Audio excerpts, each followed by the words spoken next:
أعوذ بالله من الشيطان الرجيم. بسم الله الرحمن الرحيم. ألف لام ميم. تلك آيات الكتاب الحكيم هدى ورحمة للمحسنين الذين يقيمون الصلاة ويؤتون الزكاة وهم بالآخرة هم يوقنون أولئك على هدى من ربهم وأولئك هم المفلحون. صدق اللہ العظیم.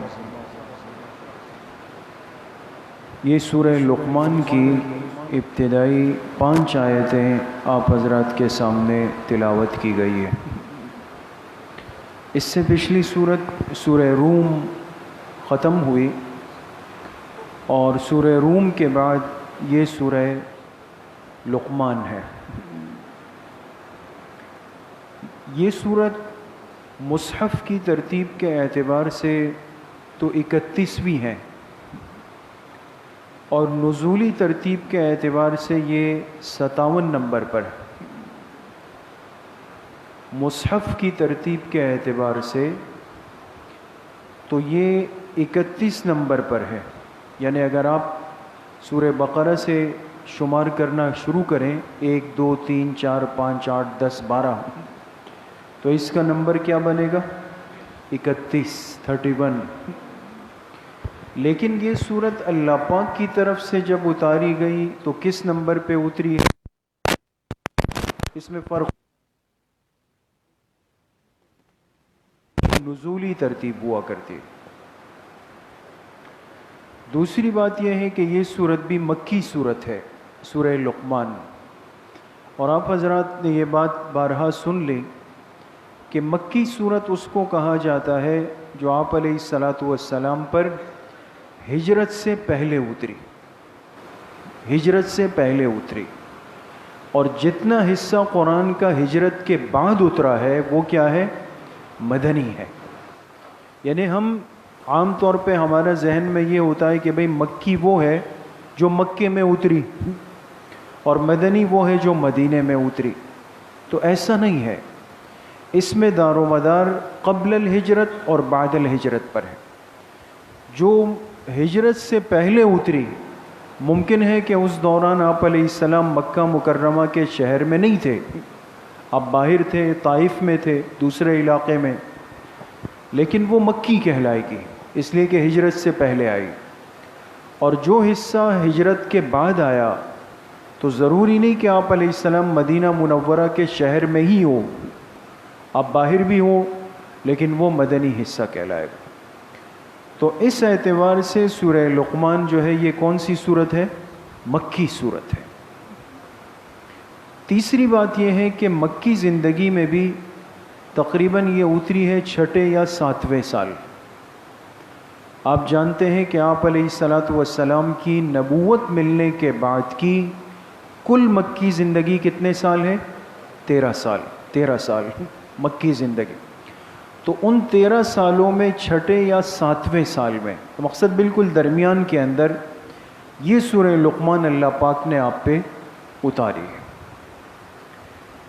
چوتھی بات یہ ہے کہ اس صورت میں بھی سب سے زیادہ اللہ پاک نے تذکرہ فرمایا ہے توحید کا اور عقیدہ آخرت کا.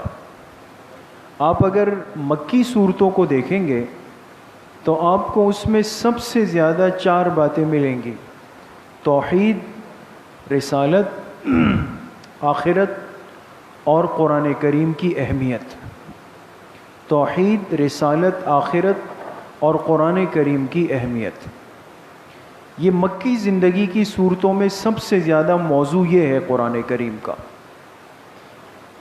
البتہ پھر فرق یہ ہے کہ اس توحید کو یا رسالت کو یا آخرت کو یا قرآن کی اہمیت کو ثابت کرنے کے اللہ پاک نے مختلف انداز اور طریقے پیش فرمائے. اب جیسے سورہ روم ابھی ہم نے ختم کی تو آپ ساتھیوں کے ذہن میں ہوگا کہ اس سورہ روم میں اللہ پاک نے توحید کو مرنے کے بعد کی زندگی کو ثابت کیا تو مثالیں ایسی دی جو انسان کو آنکھوں سے نظر آتی کہ بھئی تم پہاڑوں کو نہیں دیکھتے، تم درختوں کو نہیں دیکھتے، ہواؤں کو نہیں دیکھتے، درخت، یہ ساری مثالیں۔ سورہ لقمان کے اندر اللہ پاک توحید کو ثابت کریں گے، کس انداز سے؟ حکمت اور دانائی کے اعتبار سے، حکمت اور دانائی۔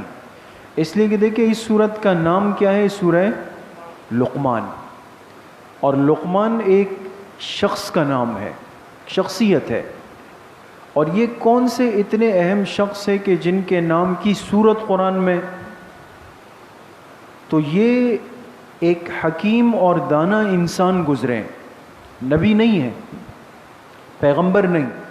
بعض لوگوں نے کہا کہ حضرت لقمان جو ہے یہ علیہ السلام ہے، یعنی پیغمبر ہیں، لیکن جمہور کا کہنا ہے کہ ایسا نہیں ہے، یہ پچھلی امتوں کے اندر ایک حکیم شخص گزرے، دانا، عقل مند، اور جن کی زبان پر اللہ پاک نے حکمت کی باتوں کو جاری کر دیا، اور ان کی باتیں بڑی عبرت والی، سمجھ والی، اصلاح والی، تربیت والی۔ اس لیے فرمایا کہ اپنی اولاد کی تربیت کرنے کے لیے ان کو سورہ لقمان کی تفسیر سمجھاؤ۔ ابھی آپ کے سامنے آ بھی جائے گا، جب دوسرا رکوع شروع ہوتا ہے نا اس سورت کا، دوسرا رکوع مکمل طور پہ حضرت لقمان حکیم کی نصیحتیں ہیں۔ کن کو؟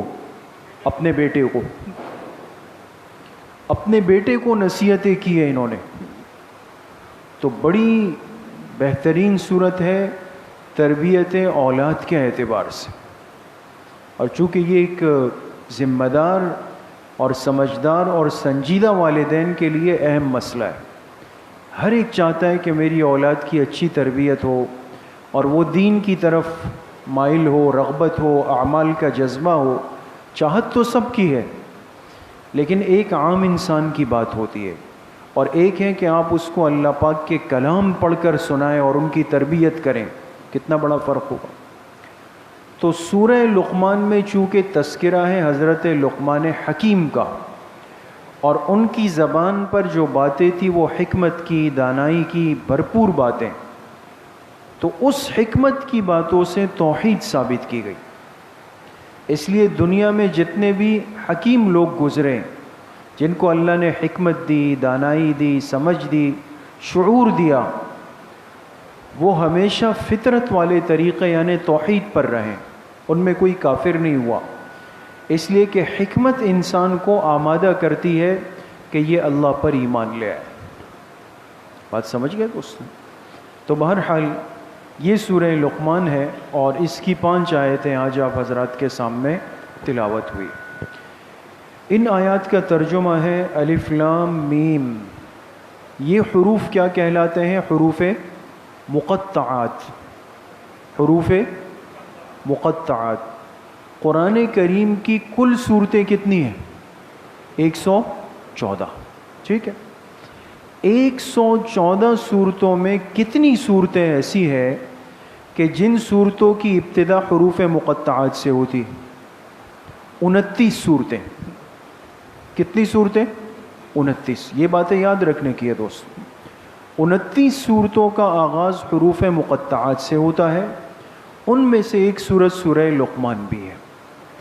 اور یہ حروف مقطعات کا کیا ترجمہ، کیا مطلب، کیا مفہوم، کیا معنی ہے؟ اس سے منع کر دیا گیا کہ اس کے کھود کرید میں نہ پڑیں، اگرچہ اس امت میں ایسے اہل علم گزرے ہیں کہ جنہوں نے اپنا موضوع حروف مقطعات کو بنایا ہے، بڑے بڑے لوگ، بعض صحابہ بھی، اور انہوں نے حروف مقطعات کی وضاحت کی ہے کہ الف سے یہ اشارہ، لام سے یہ اشارہ، میم سے یہ اشارہ۔ بڑا مشہور قول تو یہ ہے جس کی نسبت عبداللہ ابن عباس رضی اللہ عنہ کی طرف ہے، وہ فرماتے ہیں جس سورت کے شروع میں الف لام میم آئے تو یہ واضح طور پہ 3 درجات کو بیان کرتا ہے۔ الف لفظ اللہ کو، لام حضرت جبرائیل علیہ السلام کو، اور میم حضرت محمد صلی اللہ علیہ وسلم. تو وہ کہتے ہیں یہ اشارہ ہے کہ یہ وحی اتری اللہ کی طرف سے، اس کو لے کر آئے حضرت جبرائیل علیہ السلام، اور کن کے دل پہ اتاری؟ حضرت محمد صلی اللہ علیہ وسلم. یہ عبداللہ ابن عباس کی رائے. اور بھی بہت ساری باتیں. ہمارے اس بر صغیر پاک و ہند میں ایک بڑی شخصیت گزری ہے جن کا تذکرہ آتا بھی ہے، حضرت شاہ ولی اللہ صاحب محدث دہلوی رحمۃ اللہ علیہ. حضرت شاہ صاحب کو اللہ پاک نے اسرار کا علم دیا. اسرار سر کہتے ہیں، راز. تو حضرت شاہ صاحب کا کہنا یہ تھا کہ قرآن کریم کے جتنے حروف مقطعات ہیں یہ ہر حرف ایک سر ہے، ایک راز اس میں چھپا ہوا ہے جس کو اللہ پاک نے اس حرف میں بند کر دیا ہے.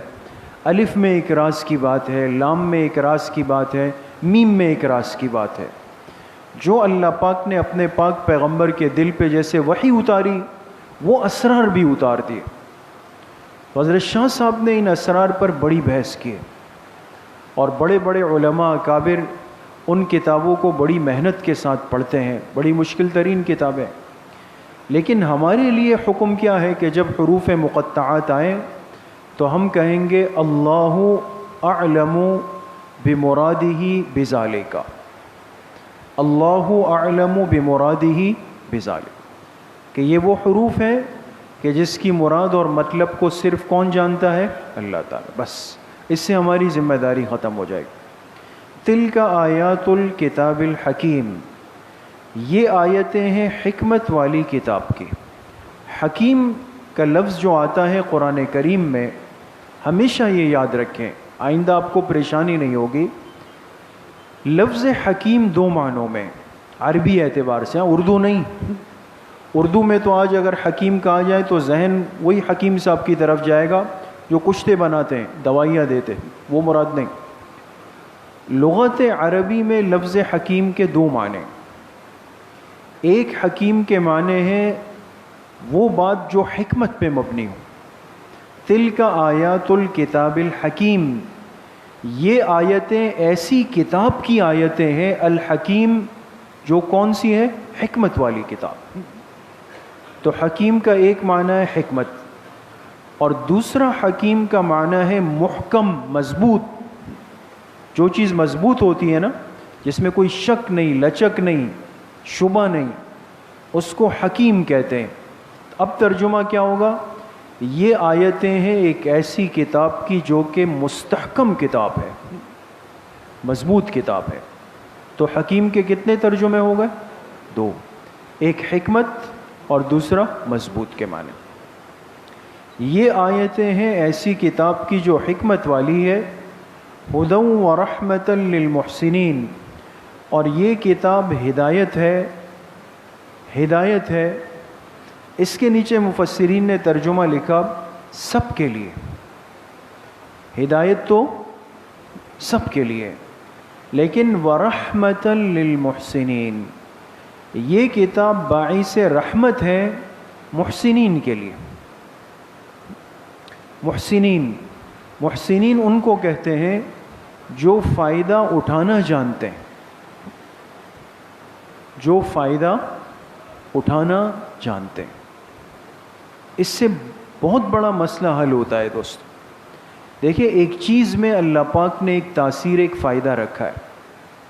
مثال کے طور پہ آج دنیا میں بہت ساری چیزیں آپ نے دیکھا ہوگا، عجیب و غریب قسم کی مشینیں ہیں، چیزیں ہیں، وہ ایجاد ہوتی ہے. اب مثال کے طور پہ دسترخوان لگ گیا. اب ہم عادی ہے کہ کھانا کس چیز میں آئے گا؟ یا تو ڈونگے میں آئے گا، یا تھال میں آئے گا، یا پلیٹ میں آئے گا.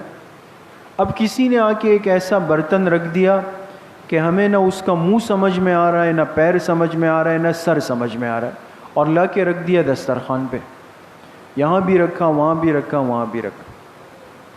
اب آپ بتائیں، اگر وہ برتن میں نے یا آپ نے پہلی دفعہ دیکھا ہو، کوئی اس کو ہاتھ لگانے کی کوشش کرے گا؟ نہیں. سب ایک دوسرے کو دیکھتے ہیں کہ بھئی کون اس کا طریقہ جانتا ہے، یا میزبان کا انتظار کریں گے کہ وہ آ کے اس کو ذرا چھیڑے تو ہمیں بھی پتہ چلے. اب اس میں کوئی شک نہیں کہ دسترخوان پر لائے ہوئے برتن میں صرف ایک ہی چیز ہوگی، وہ کیا ہے؟ کھانا ہے۔ اس میں کھانا ہے، کوئی کتاب نہیں ہوگی، یا اس میں کوئی موبائل یا بیٹ بال نہیں ہوگا، کھانا ہے، یہ سب کو پتہ ہے۔ لیکن اس کھانے کے استعمال پہ قادر وہی ہے جو اس برتن کے کھولنے کا طریقہ جانتا ہے۔ اللہ پاک فرماتے ہیں قرآن کتاب ہدایت تو سب کے لیے، سب کے سامنے 30 پارے ہیں۔ اب یہ قرآن ایسا تھوڑی ہے کہ ہم مسلمان لے سکتے ہیں، ہندو نہیں لے سکتا۔ ہندو بھی جائے اور کسی مکتبے سے قرآن لے لے تو مکتبے والا اس کو قرآن دے دے گا، اس کا ہدیہ لے لے گا، ایسا ہے نہیں۔ ہدایت تو سب کے واسطے، لیکن اس ہدایت کا فائدہ ان کو ہوگا جو فائدہ اٹھانے کا طریقہ جانتے ہوں گے۔ اس کو محسنین کہا جاتا ہے۔ فرمائے قرآن ہدایت ہے سب کے لیے اور باعث رحمت ہے محسنین کے لیے، جو نیکوکار ہے، فائدہ اٹھانا جانتے ہیں۔ اب ذہن میں ایک سوال آ سکتا ہے کہ بھئی یہ فائدہ کون لوگ اٹھا سکتے ہیں؟ اللہ پاک نے ان کی 3 علامات ذکر کی۔ کتنی علامتیں؟ 3۔ دیکھیں، الذین یقیمون الصلاۃ، فرمایا پہلی علامت محسنین کی یہ ہے کہ یہ نمازوں کو قائم کرتے ہیں۔ دیکھیں بات یہیں سے چلے گی۔ قرآن کا اثر اسی وقت دل پر ہوتا ہے جب انسان نمازوں سے جڑتا ہے۔ دوستو اہتمام، جو نمازوں کو قائم کرتے ہیں، وَيُؤْتُونَ الزَّكَاةَ، اور جو زکوٰۃ کو ادا کرتے ہیں، دوسرے کا حق اپنے مال میں نہیں رکھیں گے، وَهُمْ بِالْآخِرَةِ هُمْ يُوقِنُونَ، اور جو آخرت پر یقین رکھتے ہیں۔ 3 بڑی بڑی باتیں، نماز، زکوٰۃ، آخرت پر یقین۔ یہ 3 باتیں کم از کم ایک صاحب ایمان کے دل میں ہو، اس کے لیے قرآن کریم کے ذریعے سے ہدایت حاصل کرنا آسان ہو جاتا ہے۔ اور پھر ان کو انعام کیا ملتا ہے؟ فرمایا ایک انعام تو دنیا کا ہے، اولئک علی ھدی من ربہم، یہی لوگ اپنے رب کی طرف سے ہدایت پر آ جاتے ہیں دنیا میں، ہدایت کے راستے پر۔ اور ایک انعام آخرت کا ہے، وَأُولَئِكَ هُمُ الْمُفْلِحُونَ، اور یہی طبقہ ہمیشہ ہمیشہ کی کامیابی کو پا لیتا ہے آخرت کے اندر۔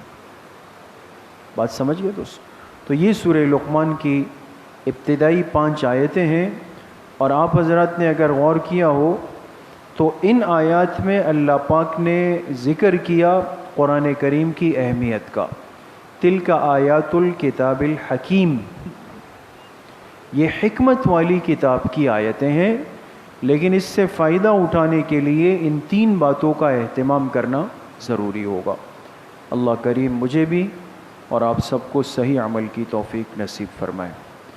بھئی جس طرح ہر ہفتے بیانات کی ترتیب ہوتی ہے، 11 بجے سے 11:30 مستورات کی اور عصر کے بعد مسجد میں، لیکن چونکہ آج کل کچھ مصروفیات چل رہی ہے اور اسی وجہ سے کل بھی مصروفیت ہوگی، تو کل مستورات کی مجلس بھی نہیں ہوگی اور عصر کے بعد والی مجلس بھی نہیں ہوگی۔ اور باقی ماشاءاللہ ساتھیوں سے مغرب کے بعد خدمت کا کہا گیا تھا، اور بہت خدمت اور ہمت کا مظاہرہ کیا مسجد کے ساتھیوں نے، اور یہ بھاری بھاری بھورے لے جا کر لوڈ کیے۔ اللہ سب کو اپنی شان کے مطابق پورا پورا اجر نصیب فرمائے، سب کے حصے کو، سب کے خدمت کو، سب کی دعاؤں کو۔ جن بزرگوں نے اٹھائے نہیں دعائیں دی ہیں تو ان کا بھی پورا حصہ ہے۔ تو اللہ اپنی شان کے مطابق دنیا آخرت کی برکتیں، عزتیں، وسعتیں، رحمتیں سب کو نصیب فرمائے۔ الحمدللہ رب العالمین۔